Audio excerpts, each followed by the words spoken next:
자, 여러분 매주 설교 본문이 좀 길죠?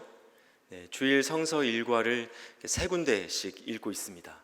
여러분 오늘 읽은 구약의 본문과 서신서 그리고 복음서의 본문 다 지금 기억나십니까?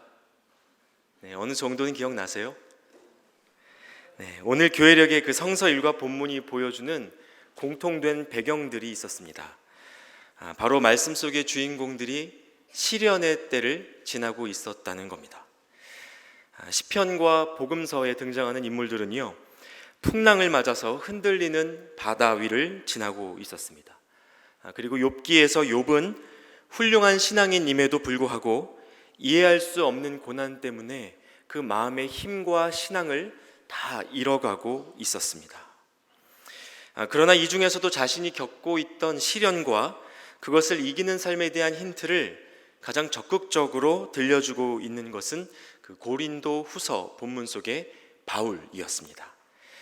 그래서 오늘 여러분들과 이 바울 사도의 상황에 대한 이야기로 말씀을 시작해 보려고 합니다. 여러분, 바울이 전도 여행 다녔던 사람인 건 다 아시죠? 예, 모르셔도 괜찮습니다. 이런 식으로 질문해서 죄송합니다. 네, 바울이 전도 여행을 다니던 사람이었습니다. 이 사람이 지중해에 있는 여러 도시들을 방문했었는데요. 그 중에 코린티안스라고 불리는 성경 속 지명으로는 고린도가 있었습니다. 굉장히 부유했던 무역 도시, 항구 도시였습니다. 이 바울이 처음 고린도에 갔을 때는 1년 반 동안 그곳에서 머물면서 아주 정성스럽게 섬겼습니다. 그래서 그 가운데 세워진 교회가 고린도 교회였고요. 그야말로 바울의 마음과 땀과 또 피와 눈물이 쏟아져 들어가 있던, 그렇게 세워졌던 교회였습니다. 바울이 이 이후에는 에베소라는 도시로 가서 자리를 잡고 사역을 지속했는데요. 그러던 중에 고린도에서 알고 지내던 한 지인 글로에라는 사람의 그 집안 사람들을 통해서 현재 고린도 교회가 어떻게 운영되고 있는지, 고린도 교회의 상황이 어떤지 얘기를 전해 듣게 됐습니다. 그런데 안타깝게도 이때 들렸던 소식이 그렇게 좋은 소식만은 아니었던 것 같아요. 이야기를 들어보니까 바울이 떠난 이후에 고린도 교회 안에는 굉장히 실질적인 문제들이 일어나고 있다는 것을 듣게 됐습니다. 음행 문제, 또 교회의 문제를 세상 법정에까지 갖고 나가는 재판 문제, 이외에도 결혼, 우상 제물, 은사, 부활 등 이 신학적 교리와 관련된 여러 가지 문제가 대두되어서 도대체 답을 찾지 못한 채로 고린도 교인들이 헤매고 있다는 소식을 들은 겁니다. 바울이 고린도 교회에 쏟은 정성과 마음이 컸기 때문에 이 상황을 그냥 넘길 수가 없었죠. 그래서 그 고린도 교회에 바울이 편지를 하나 작성해서 보냅니다. 그 편지가 뭘까요? 네, 또 여쭤봐서 죄송합니다. 고린도 전서입니다.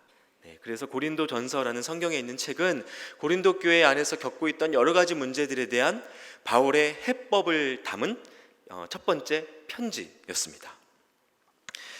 사실 교회 안에서 문제가 일어나는 것은 그리 이상한 일이 아니죠. 사람이 많으면요, 말도 많은 것이 당연하고요. 또 게다가 예수님께서 가르쳐 주셨던 그 새로운 계명들이 얼마나 파격적이었는지, 당시 그 율법에 매여서 정해진 문화와 규칙대로만 살아가던 사람들이 실천하기에는 시간도 필요하고 훈련도 필요한 일이었습니다. 이것이 바울이 고린도 전서를 써보낸 이유라고 할 수 있겠습니다. 자, 그런데 이 편지를 받은 고린도 교회, 그곳의 문제가 다 해결됐을까요? 네, 다행히 그 많은 부분 상황이 좀 좋아지긴 했습니다. 그런데 이와 동시에 새로운 문제가 대두되었습니다. 고린도 교회 성도들이요, 바울이 보낸 그 첫 번째 편지를 잘 살펴보니까요, 분명히 이 내용들이 좋은 겁니다. 자기들이 고민하고 있던 신학적인 문제들의 답이 되는 거예요. 그런데 갑자기 이런 의문이 그들 마음 안에 떠올랐습니다. 바울이 적어 보낸 이 편지가 정말 하나님 생각 맞아? 라는 거죠. 바울이 자기 생각을 적은 건지 아니면 하나님이 주신 생각을 적은 건지 뭘 근거로 믿지? 이런 생각이 드는 겁니다. 여러분 중에는 어쩌면 지금 이 시간에도 그런 생각 하실지 몰라요. 저 목사가 하는 얘기가 저 사람 얘긴가? 하나님 얘긴가? 이걸 무슨 수로 믿지? 여러분 믿음에 그냥 달려 있을 뿐입니다. 그러니까 고린도 교인들이 생각하기를 우리에게 이런 편지를 보낸 바울, 이 사람이 정말 사도라고 볼 수 있겠는가? 다소 근본적인 시비가 붙은 거죠. 그래서 이 주제를 중심으로 바울이 다시 한번 편지를 쓰게 됩니다. 이것이 고린도 후서입니다. 특별히 오늘의 서신서 본문인 고린도 후서 6장은요, 바울이 자신의 사도직을 변호하고 또 확증하는 부분으로 잘 알려져 있습니다. 그래서 자기가 사도로 살아가면서 고생하는 내용들을 구구절절히 적어두었습니다. 이 6장 말고도 고린도 후서 전체에 그런 내용들이 반복적으로 나옵니다. 여러분, 고생해야 사도입니까? 그렇지는 않습니다. 다만 6장 1절의 말씀처럼 바울이 자신이 하나님과 함께 일하는 자로서 어떻게 살아왔는지를 변호하기 원했습니다.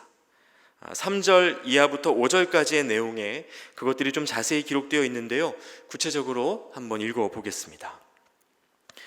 우리가 이 직분이 비방을 받지 않게 하려고 무엇에든지 아무에게도 거리끼지 않게 하고 오직 모든 일에 하나님의 일꾼으로 자처하여 많이 견디는 것과 환난과 궁핍과 고난과 매맞음과 갇힘과 난동과 수고로움과 자지 못함과 먹지 못함 가운데서도. 여러분 어떠세요? 읽고 있으면 가슴이 턱턱 막히지 않으세요? 견뎌야 할 일이 많았다고 이야기합니다. 환난, 궁핍, 고난, 매맞음, 갇힘, 난동, 수고로움, 그리고 자지도 못하고 먹지도 못하는 일을 여러 번 경험했다는 것이 바울이 스스로 증언하고 있는 내용이었습니다. 여러분 실제로도 이 바울은요, 선교 여행을 다니면서 교회로부터 무슨 사례를 받는다거나 한 적이 없습니다. 그냥 자기가 자기 일 해가면서 그 많은 고난을 겪어가면서 섬겨왔던 인물이었습니다. 그럼에도 불구하고 그 번영했던 부자 도시 고린도에서 바울은 그 교인들에게 그렇게 환영받는 사람이 아니었던 모양입니다. 여러분 한번 생각해 보십시오. 바울에게 이것이 얼마나 큰 어려움이었겠습니까? 육체적인 고통도 힘들었겠지만 교회 안에서 예수 믿는다는 사람들까지 바울의 삶을 이해하지 못한 겁니다. 저 사람 고난받는 거, 저 사람이 뭐 잘못해서 고난받는 거 아니야? 정말 사도 맞아? 누가 시켰어? 우리가 저 사람 말을 어디까지 믿어줘야 되는 거야? 이런 말들을 고린도 교회 안에서 예수 믿는 사람들의 입술을 통해 들었다는 겁니다. 그런데 안타깝게도요, 여러분 예수를 제대로 믿으려고 하는 사람이 교회 안에서 외로움을 겪는 일은 지금도 마찬가지라는 생각이 자주 듭니다. 한번 생각해 볼까요? 오늘 본문 속에서 바울이 겪은 일들을 보면 여러분 어떤 생각 드십니까? 보통 이런 생각이 들기 마련입니다.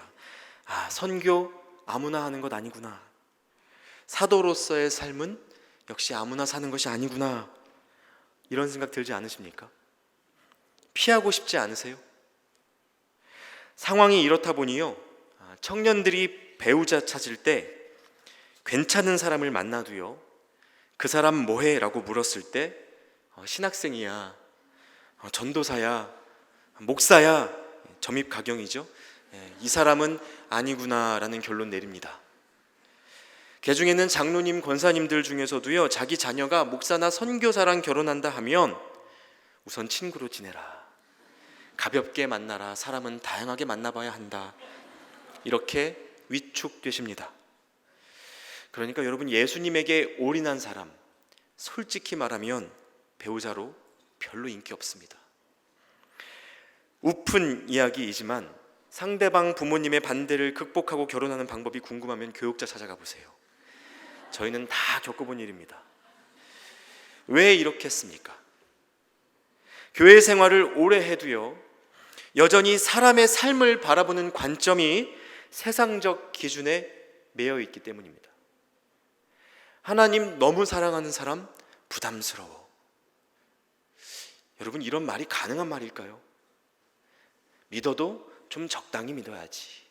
죄송한 말씀이지만 적당히 믿는 믿음은 없습니다. 그런 믿음은 믿음이 아니라고 성경이 가르칩니다. 그러니까 우리가 예수님을 제대로 믿지도 못하고 그렇다고 떠나지도 못하는 중간 어디쯤에서의 방황이 우리 인생에서 그치지를 않는 겁니다. 사실 여기에는 많은 사람들이 보편적으로 갖고 있는 선입견이 있습니다. 어떤 선입견일까요? 이런 삶은 특별한 사람이 사는 것이다. 사도는 특별한 사람이다 라는 선입견입니다. 그런데 여기에 분명한 오해가 있습니다. 물론 직제화된 교회 안에서 사도가 감당해야 할 역할도 있고요, 초대교회에서도 사도들을 통해서 하나님이 참 놀라운 기적들을 보여주셨습니다. 여러분, 그러나 이것이 그 사도들이 우리와 다른 특별한 인물이었기 때문은 아니라는 겁니다. 여러분, 사도의 사전적 의미가 거룩한 일을 위하여 헌신하는 사람입니다. 거룩한 일을 위하여 헌신하는 사람. 그리고 이것과 전혀 다르지 않은 무게의 그 단어가 또 있는데요, 그게 바로 성도라는 단어입니다. 거룩한 무리의 지체, 거룩한 일에 헌신하는 사도와 다른 뜻이 아니라는 겁니다. 다시 말해 바울에게 주어져 있던 이 사도로서의 부르심이 이 자리에 있는 성도 한 사람 한 사람에게도 동일하게 있다는 말입니다. 여러분, 목회하라는 말이 아니니까 너무 걱정 마세요. 바울이 목회자였습니까? 엄밀히 말해서 바울 목사 아니었습니다. 신학한 적도 없고요, 목사 안수 받은 적도 없습니다. 예수 믿는 사람들 혐오하던 간부 출신의 평신도 선교사입니다. 그리고 그가 예수님을 믿은 이후에 복음 전하면서 새롭게 종사하게 된 직업은 천막을 짓는 일이었습니다. 그걸로 생활비를 벌었어요. 사도로서, 선교사로서 부름을 받았지만 그것은 바울의 사명감을 나타내는 호칭이지 생계 유지를 위한 직업은 아니었다는 겁니다.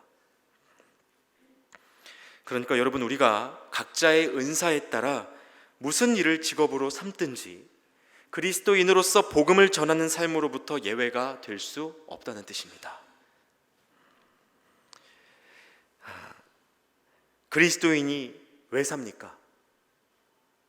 여러분, 우리가 왜 살아갑니까? 성경이 아주 간단하게 답 내리고 있습니다. 여러분, 이 질문 때문에 청년 시기에 헤매고 계신 분들이 있다면 제 말을, 하나님의 말씀을 분명하게 기억하시길 바랍니다. 성경은 분명히 이야기합니다. 우리가 사는 이유는 하나님의 사랑을 받고 누리고 그것을 전하려고 사는 겁니다. 조금 도전적으로 말하자면 복음을 전하려고 사는 겁니다.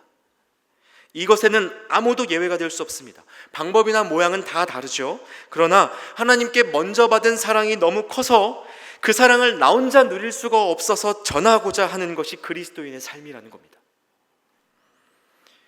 예수님이 복음의 모든 것을 가르쳐 주시고 보여주시고 또 떠나시면서 하신 말씀이 있습니다. 내가 분명히 다시 올 것인데 너희는 그때까지 이렇게 살아라라고 말씀하신 것이 있습니다. 마태복음 28장 19절에서 20절까지의 말씀인데요, 한 목소리로 한번 읽겠습니다. 그러므로 너희는 가서 모든 민족을 제자로 삼아 아버지와 아들과 성령의 이름으로 세례를 베풀고 내가 너희에게 분부한 모든 것을 가르쳐 지키게 하라. 볼지어다 내가 세상 끝날까지 너희와 항상 함께 있으리라 하시니라. 아멘. 너희는 가서 모든 민족을 제자로 삼아라. 그리고 너희에게 분부한 모든 것을 가르쳐 지키게 하라. 여러분, 이것이 주님이 우리에게 주신 마지막 명령이자 우리가 살아가는 삶의 이유입니다. 이 안에 모든 의미가 다 담겨 있습니다. 그러니까 말씀 속에서 바울이 나는 이렇게 고생하면서도 하나님의 뜻에 따라 살아온 사도입니다 라고 외칠 때 와, 정말 대단하십니다, 와, 정말 훌륭하십니다 라고 고개 끄덕이고 박수치고 끝날 일이 아니라는 겁니다. 나는 내가 성도인 것을 어떻게 변호할 것인가 돌아보아야 한다는 겁니다. 세상의 관점으로는 실패한 사람인 것 같고, 먹는 것, 자는 것에 허덕이면서도 복음 전하는 것 때문에 손해보고, 심지어 자신이 섬겨온 교회 안에서까지 무시당하면서도 나는 하나님과 함께 일하는 자, 하나님의 일꾼이라고 당당하게 드러내던 바울, 그에게 있던 그 믿음의 힘이 우리에게도 있느냐는 말입니다. 오늘 말씀은요, 바울이 그런 삶을 기쁨으로 견딜 수 있었던 그 근본적인 에너지가 무엇인지 보여줍니다. 고린도후서 6장 1절에서 2절까지의 말씀을 제가 읽어드리겠습니다. 우리가 하나님과 함께 일하는 자로서 너희를 권하노니 하나님의 은혜를 헛되이 받지 말라. 이르시되 내가 은혜 베풀 때에 너에게 듣고 구원의 날에 너를 도왔다 하셨으니 보라 지금은 은혜 받을 만한 때요 보라 지금은 구원의 날이로다. 이 말씀에서 나타나는 바울의 에너지, 그가 살아가는 삶의 동력이 보이십니까? 하나님의 은혜였습니다. 여기에서 이 은혜가 무엇인지 여러분과 조금 더 깊이 나누고 싶은데요. 여러분, 은혜가 무엇일까요? 자격 없는 자가 거저 받은 것이 은혜입니다. 그래서 은혜를 받았다고 말하면 두 가지를 동시에 인정하는 겁니다. 하나는 나는 그것을 받을 자격이 없습니다 라는 것을 인정하는 거고요. 둘째는 그럼에도 불구하고 하나님께서는 제게 주셨습니다 라는 것을 인정하는 겁니다. 그렇다면 자격 없는 우리에게 하나님이 주신 것이 도대체 무엇일까요? 사실 조금 전에 읽은 말씀 중에요, 내가 은혜 베풀 때에 너에게 듣고 구원의 날에 너를 도왔다는 이 말씀은 원래 이사야에 기록되어 있는 말씀을 바울이 인용한 겁니다. 그래서 원 기록인 이사야를 보면 여기에서의 은혜가 무슨 뜻인지 조금 더 정확하게 알 수 있습니다. 이사야 49장 8절에 기록되어 있는데요, 이 말씀은 함께 읽겠습니다. 여호와께서 이같이 이르시되 은혜의 때에 내가 내게 응답하였고 구원의 날에 내가 너를 도왔도다. 내가 장차 너를 보호하여 너를 백성의 언약으로 삼으며 나라를 일으켜 그들에게 그 황무하였던 땅을 기업으로 상속하게 하리라. 아멘. 이스라엘아, 내가 너희를 보호할 것이고 나라를 일으켜서 황폐했던 그 땅을 너희에게 돌려주겠다. 하나님이 이렇게 약속하고 계십니다. 그런데 이 이사야 말씀이 지금 어떤 상황에서 들려지는 말씀인 줄 아십니까? 이스라엘 백성이 다 망해서 바벨론의 포로로 잡혀가 살고 있는 동안에 들려주신 말씀이었습니다.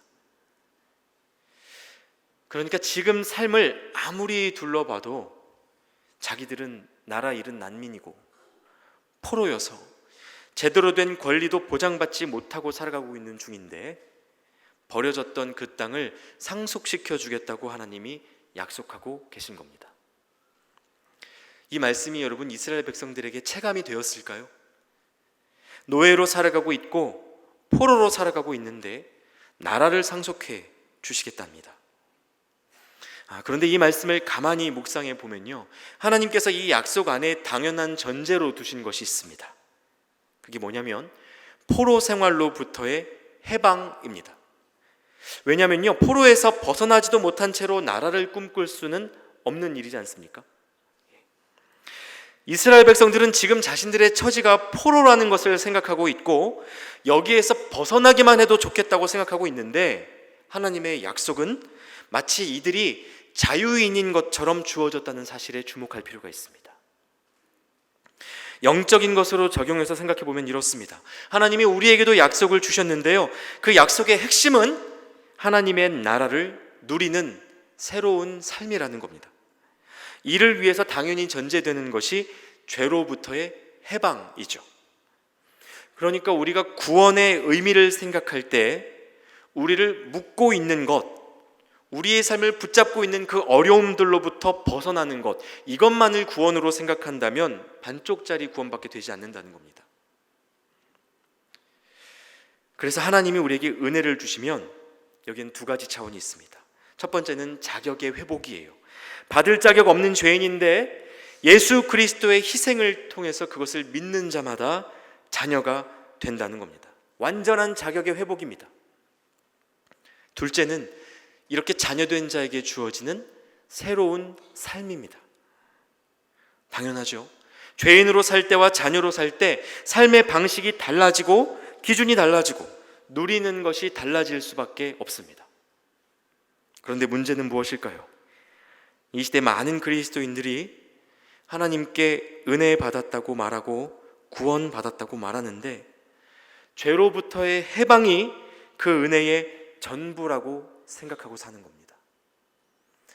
내가 죄로부터 해방되었으면 됐다, 내가 지옥 가지 않았으면 됐다라고 생각한다는 겁니다. 그러나 하나님이 주시는 은혜는 거기에만 머물지 않습니다. 죄로부터 해방된 자가 누리는 새로운 삶이 있기 때문입니다. 이것이 고린도후서 본문에서 바울이 하나님의 은혜를 헛되이 받지 말라고 권하는 것의 의미입니다. 이스라엘 백성이 이집트에서 노예 생활을 하다가 출애굽할 때를 한번 생각해 보시기 바랍니다. 하나님이 그들에게 주셨던 은혜의 목적지가 어디였습니까? 가나안이었어요. 이집트에서 빠져나왔다고 끝이 아니었습니다. 이제 광야길을 따라서 사막 같은 여정일지라도 가나안을 향해 걸어가는 그 삶이 더 중요했습니다. 출애굽의 의미는 가나안에 도착하는 데에 있지 이집트로부터 벗어나는 데에 있는 것이 아니라는 겁니다. 그리고 궁극적으로 그 땅에 들어가 새롭게 사는 삶을 그들이 누려야 했던 거죠. 여러분, 우리가 예수님을 믿고 하나님의 자녀가 되었다면 삶의 기준도 세상의 기준을 벗어나서 하나님의 기준으로, 하나님 나라의 기준으로 바뀌어야 마땅합니다. 물론 우리가 사는 인생 정말 광야 같습니다. 걱정해야 할 일이 한두 가지가 아닙니다. 그래서 예수님 믿기 이전 방식으로 살면요, 정말 익숙하고 편할 수 있어요. 또 기다리고 있던 그 가나안, 오기는 오는 건지 생각해 보면 멀게만 느껴지는 것이 우리의 삶입니다. 매일 만나를 주시는 것처럼 먹고 살기는 하는데 그 정도 말고 때로는 루프탑 가서 스테이크도 먹고 싶고, 한번 사는 인생 좋은 집, 좋은 차 누리면서 땅땅거리면서 보란듯이 살고 싶은 마음도 다 있습니다. 그런데 여러분, 그런 것 다 썩어집니다. 정말 다 사라지고 마는 것들입니다. 하나님이 우리에게 주시고자 하는 은혜는 그 정도 수준의 것이 아닙니다. 하나님의 은혜는요, 영원히 썩어지지도 않을 것, 하나님의 나라에서 누릴 것입니다. 하나님이 영원히 주실 것이 이 땅에서 잠깐 누릴 것보다 못하겠습니까? 여러분, 그런 하나님 나라라면 우리가 소망할 이유가 없는 것입니다. 우리에게 주어질 하나님의 나라가 이 땅에서 우리를 행복하게 하는 것보다 못하는 것이라면 우리가 이 자리에 앉아서 예배할 이유가 없는 겁니다. 이 땅에서 무슨 좋은 것을 들고 천국에 간다 한들 곧 버릴 것이 될 것이고요, 이 땅에서 어떤 아픔과 서러움과 고통 속에 있다 해도 하나님 나라에서는 이 모든 것을 갚고도 남는 은혜가 기다립니다. 그래서 바울이 로마서 8장 18절에서는 이렇게 말합니다. 생각하건대 현재의 고난은 장차 우리에게 나타날 영광과 비교할 수 없도다. 여러분, 우리 모두에게 이 은혜를 소망하고 바라보는 믿음의 눈이 열리기를 축복합니다. 그러니까 이 땅에서의 내 삶을 사람 보기에 좋은 것으로 바꾸려다가 하나님 나라의 소망을 잃어버리면 이건 정말 비극입니다. 동전 저금통 받고 백지수표 내주는 꼴이 되는 거예요. 여러분, 그래서 하나님의 사랑을 깨닫고 이 믿음을 갖고 살면 삶을 바라보는 우리의 관점이 달라지게 됩니다. 특별히 삶의 시련과 어려움을 바라보는 눈이 달라지게 됩니다. 환난과 궁핍과 고난 속에서 매맞고 갇히고 자지도 먹지도 못하는 현실을 살면서도 바울처럼 보라, 지금은 은혜 받을 만한 때요, 보라, 지금은 구원의 날이로다 고백하게 되는 겁니다. 가장 가까운 사람의 배반과 살해 위협 때문에 사망의 골짜기를 지나면서도 다윗처럼 여호와는 나의 목자시니 내게 부족함이 없습니다 고백할 수 있게 되는 거예요. 앞서 이야기했듯이 바로 이것이 하나님께서 오늘 우리에게 주시는 성서 일과의 모든 본문들이 동시에 가르치고 있는 바입니다. 자, 이쯤에서 다른 본문들의 메시지도 한번 살펴보겠습니다. 오늘 구약의 본문이 어떤 말씀이었습니까? 욥의 이야기였습니다. 성경 말씀을 잘 보면요, 여러분 사실 욥만한 이 신앙인 찾기가 쉽지 않습니다. 무슨 일이 있어도 하나님을 향한 신앙이 흔들리지 않았던 인물이었고요, 하나님을 신뢰하는 거로서는 이 지면 위에 있는 사람들 중에 최고 가는 사람이었습니다. 그런데 고난의 깊이가 깊어지니까 이 욥도 점점 힘이 빠지는 겁니다. 가족, 친구, 재산, 건강 다 잃고 점점 하나님 앞에 따지고 싶은 마음이 일어나기 시작했습니다. 오늘 우리가 읽은 욥기 38장은 욥의 힘겨움이 극에 달했을 때, 욥이 왜 고난받아야 했는지에 대한 인간들의 모든 논쟁이 끝나갈 때 숨어 계시던 하나님이 등장하여 말씀하시는 장면을 담고 있습니다. 욥의 세 친구들에게도, 그리고 젊은 엘리후나 욥 자신에게도 그가 당하는 고난에 대한 나름대로의 해석이 있었습니다. 이 사람들도 나름 하나님의 성품에 대한 고민을 갖고 있었고요, 기도도 많이 했던 사람이었던 것 같아요. 그런데 오늘 본문인 38장에서 드디어 등장하시는 하나님께서 반복적으로 토로하시는 말이 있는데요, 그걸 한마디로 요약하면 이런 겁니다. 네가 뭘 알아? 충격적이죠. 욥이 왜 고난당해야 하는지 사람 사이에 오가는 수많은 논쟁들을 하나님이 덮으시고요, 38장부터 41장까지 쉬지 않고 욥에게 따져 물으십니다. 몇 군데를 제가 읽어드리겠습니다. 38장 3절에서 5절까지는 너는 대장부처럼 허리를 묶고 내가 내게 묻는 것을 대답할지니라. 내가 땅에 기초를 놓을 때에 네가 어디 있었느냐? 네가 깨달아 알았거든 말할지니라. 누가 그것의 도량법을 정하였는지, 누가 그 줄을 그것의 위에 띄웠는지 네가 아느냐? 또 40장에는 2절과 8절에 이렇게 기록되어 있습니다. 트집 잡는 자가 전능자와 다투겠느냐? 하나님을 탓하는 자는 대답할지니라. 네가 내 공의를 부인하려느냐? 네 의를 내세우려고 나를 악하다 하겠느냐? 이렇게 쏘아 붙이시는 겁니다. 사실 욥이 뭘 그렇게 잘못했습니까? 나름 하나님의 뜻을 이해해 보려고 애썼고 노력한 것 아닙니까? 그런데 하나님이 이렇게 말씀하시니까 욥이 더 할 수 있는 말이 없었습니다. 다 헤아릴 수 없는 하나님의 뜻 앞에서 회개밖에 할 수 있는 것이 없었습니다. 이어서 오늘의 복음서 본문도 한번 살펴보겠습니다.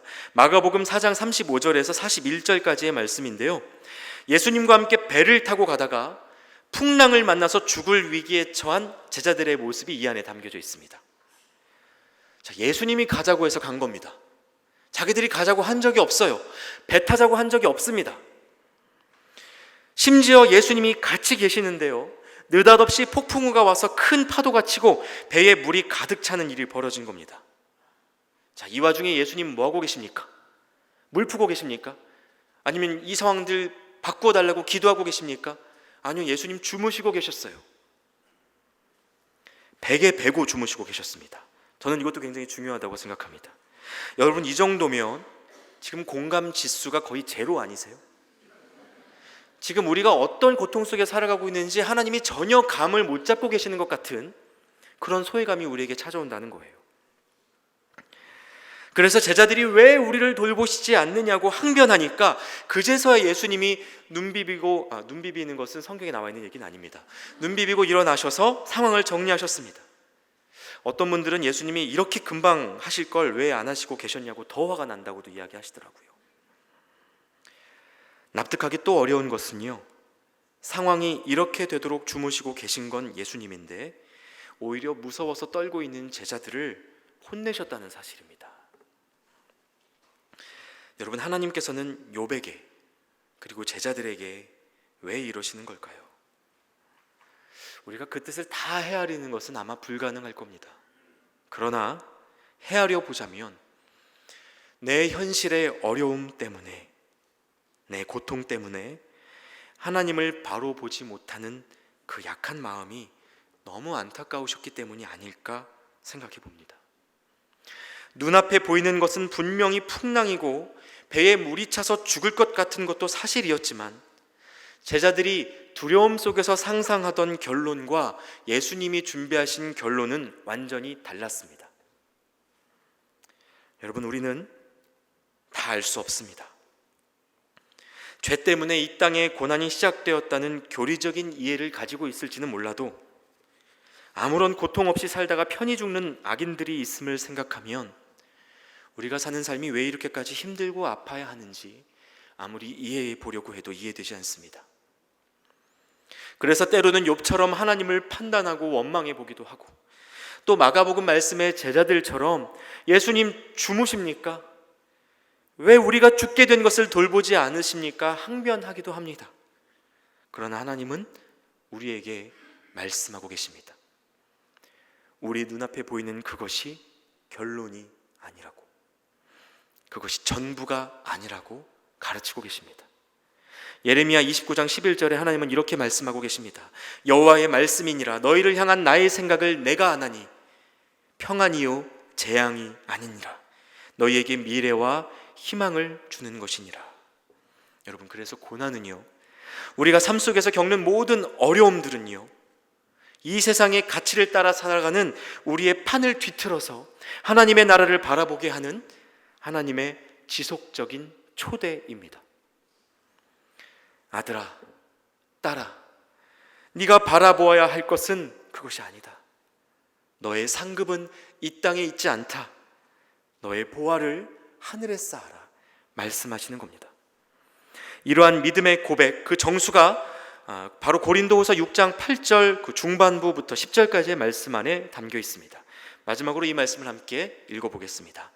우리는 속이는 자 같으나 참되고 무명한 자 같으나 유명한 자요, 죽은 자 같으나 보라 우리가 살아있고 징계를 받는 자 같으나 죽임을 당하지 아니하고, 근심하는 자 같으나 항상 기뻐하고, 가난한 자 같으나 많은 사람을 부요하게 하고, 아무것도 없는 자 같으나 모든 것을 가진 자로다. 아멘. 바울은 세상을 향해 외치고 있습니다. 나는 무명해 보여도 유명하고, 죽은 자 같아도 살아있고, 근심하는 것 같아도 기쁨을 빼앗기지 않으며, 가난한 것 같아도 많은 사람을 부요하게 한다. 나는 아무것도 없는 자 같아도 모든 것을 가졌다. 여러분, 이것이 얼마나 멋진 고백입니까?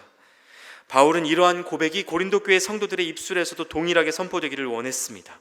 저는 이 자리의 모든 분들도 하나님 앞에서 여러분 각자의 삶을 향해 이렇게 기도할 수 있으면 좋겠습니다. 여러분, 이 시간 가슴에 손을 얹고 저를 한번 따라해 주시면 감사하겠습니다. 나는 더 이상 세상의 눈으로 나를 보지 않습니다. 내 인생의 결론은 하나님께 있습니다. 네. 아마 이렇게 고백하는 순간에도 몇 가지 시험이 여러분 마음 안에 찾아올지 모릅니다. 이런 시험이 있을 수 있어요. 바울처럼 진짜 살게 하시면 어쩌지? 나 그 정도는 못 버틸 것 같은데. 혹 이런 생각하고 계시는 분들이 있다면 여러분, 오늘 말씀의 핵심은요, 하나님이 우리에게 고난 주신다는 것이 아닙니다. 각 사람의 부르심에 따라, 그리고 또 우리의 자발적인 선택에 따라 각 사람이 겪는 어려움의 크기는 다 다를 수 있습니다. 다만 삶의 힘겨움이 크든 작든 중요한 것은 우리가 겪는 고난의 크기가 아니라 하나님이 최후에 주실 은혜의 크기라는 말입니다. 또 이런 생각할 수 있습니다. 미래의 은혜만 보고 현재를 포기하라는 말인가? 하늘만 바라보고 땅의 삶을 포기해야 하는 건가? 이 또한 그렇지 않습니다. 여러분, 오늘의 말씀은 현실을 부정하거나 무조건적으로 도피하라는 말씀이 아닙니다. 앞서 이야기했던 대로 가나안이 확실해지면 광야를 걷는 걸음이 달라지는 법입니다. 미래의 소망이 오늘을 제대로 살게 하는 힘이라는 겁니다. 여러분, 그래서 그 소망을 똑똑히 바라보면서 오늘의 삶을 살 수 있어야 합니다. 여러분, 우리에게 주어진 은혜가 미래의 일이라고 착각하지 마시기 바랍니다. 미래의 소망은 지금을 바꾸는 현실이고, 이것을 잃으면 오늘의 열심은 엇나갑니다. 제가 신앙생활을 본격적으로 시작했던 청소년기에 성경 속 수많은 사람들의 삶이 정말 멋지다고 생각했던 적이 있었습니다. 특히 예수님과 동거동락하면서 메시아가 이 땅에 오셨음을 눈으로 목격했던 제자들이 참 축복받았구나 생각했었습니다. 그러나 말씀을 보고 그들의 삶을 진지하게 바라볼수록 점점 속은 기분이 들기 시작했습니다. 예수님의 제자들이 어떻게 죽었는지 가만히 생각해 보니까 제자하고 싶은 마음이 싹 사라질 것 같았습니다. 한 명은 자살했고요, 나머지는 순교당했습니다. 이게 팩트입니다. 아마 제가 여기에서 생각을 멈추었다면 어쩌면 신앙생활 자체를 포기했을지도 모르는 일이라는 생각이 듭니다. 그러나 제가 반복해서 묵상해 보니까 거꾸로 이건 묵상할수록 정말 더 놀라운 일이라는 것을 발견하게 되었습니다. 제자들의 죽음을 바라본 초대교회의 다른 성도들이 많았습니다. 그런데 그들이 어떻게 반응했습니까? 그 비참한 죽음을 보고도 더 힘을 내면서 나도 그렇게 살겠다고 애를 쓰는 모양을 성경에서 볼 수 있습니다. 이런 사람들, 나도 그렇게 살다가 죽고 싶다고 달려드는 사람들이 2000년 동안 사라지지를 않고 있습니다. 집단 최면입니까? 이 사람들이 미친 겁니까? 저도 많은 의심을 해보았습니다. 그러나 결국 시련이나 고난보다도 더 생생하게 그들을 붙들고 있는 한 가지 무기가 있다는 것을 발견했습니다. 그건 하나님의 사랑에 대한 신뢰입니다. 하나님이 나를 사랑하신다는 확신이요. 이 힘겨운 현실 속으로 인간들을 밀어놓고는 겪어야 할 고난을 방치해두는 신에게서 무슨 사랑을 발견할 수 있는가 물을 수 있습니다. 그러나 여러분, 이 말씀을 기억해 보시기 바랍니다. 마태복음 27장 46절에 나의 하나님, 나의 하나님, 어찌하여 나를 버리셨나이까. 종교개혁자 마틴 루터가 이 구절이 성경 전체에서 가장 위대한 구절이라고 말한 적이 있습니다. 왜요? 고난 속에 우리를 건지시려고 더 큰 고난 속으로 스스로 걸어 들어가신 하나님의 아픔을 볼 수 있기 때문입니다. 여러분, 그러니까 우리의 아픔은 이제 하나님의 아픔입니다. 우리가 풀무불로 걸어 들어갈지라도 그때 하나님이 우리를 안고 함께 들어가십니다. 그러므로 인생이 곤두박질 친다 느껴질 때 그곳에서 하나님의 사랑이 뚜렷해지는 이 역설을 기억하실 수 있길 바랍니다. 근심 없이 완벽한 순간은 없을 겁니다. 그러나 그 모든 순간 우리가 구해야 할 것은 근심의 부재가 아니라 하나님의 임재입니다. 하나님만 함께 하시면 아무것도 없는 것 같으나 모든 것을 가진 자로 살아갈 수 있습니다. 이 믿음으로 요동치는 바다 위에서라도 계속해서 배를 띄워내는 그 용기가 우리 모두에게 있기를 축복합니다. 이 시간 함께 기도하겠습니다. 하나님, 감사합니다. 반복되는 일상의 삶을 붙잡고 외로움과 힘겨움으로 버텨오던 우리에게 찾아오시고 내가 너와 함께 있다 말씀하시며 안아주시는 그 하나님의 은혜에 감사를 드립니다. 현실을 바라보고 우리의 마음을 바라보면 하나님이 보이지 않을 때 있지만 그때마다 주님 친히 우리에게 역사하여 주시사 고난보다 크신 하나님의 사랑을 보게 하여 주시옵소서. 주께서 맡기신 사랑의 사명을 소망 잃지 않고 감당하는 우리 되게 하여 주시옵소서. 아무것도 없는 것 같으나 모든 것을 가진 자로 주님이 전부 되심을 고백하며 사는 우리 인생 되게 하여 주옵소서. 우리를 위하여 모든 아픔 지시고 십자가에 오르신 예수님의 이름으로 기도하옵나이다.